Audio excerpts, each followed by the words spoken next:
Hello সবাইকে, আমি আবারও একটা ব্লগ নিয়ে চলে এসেছি। তো এটা ছিল ছুটির দিন, শ্যুট নিয়েছিলাম, ওই জন্যই এদিকে আমার ফেস মেকআপ চলছে। ফুল ভূতের মতো লাগছে, এই সিচুয়েশানে পুরো ভূতের মতোই লাগে।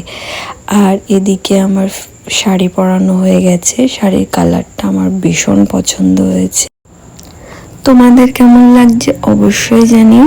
এবার আমার কলকা হবে, তো তোমরা সবাই জানিও আমার মুখে ছোট টিপ ভাল লাগে না বড় টিপ ভাল লাগে।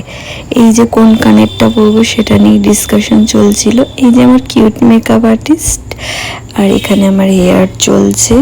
আমার তো ভীষণ ভাল লাগছিল লুকটা। আমার হেয়ার ফুল ডান। তো এই যে আমার ফুল লুক, তোমরা অবশ্যই জানিও কেমন লাগছে। আমার তো ভীষণ পছন্দ হয়েছে। ও দাঁড়াও, আমার তো এখনও নাকের নিয়ে কনফিউশন। এই বড় নাকেরটা ভাল লাগছে নাকি এই ছোট নাকেরটা ভাল লাগছে, তোমরা অবশ্যই জানিও। কিন্তু আমার মেকআপ আর্টিস্ট ওই বড় নাকেরটা পরিয়েছিল। এই যে শ্যুট শুরু হয়ে গেছে। লুকটা কি মারাত্মক বেরিয়েছে বলো, তাই কি না? আমার তো ভীষণ পছন্দ হয়েছে। তো চলো, এবার তো বাড়ি যাওয়ার পালা। আর এই যে রিক্সা করে আমি বাড়ি ফিরছি। আমার এই রিক্সাগুলো চড়তে হেব্বি মজা লাগে। তো আজকে এটুকু, টাটা।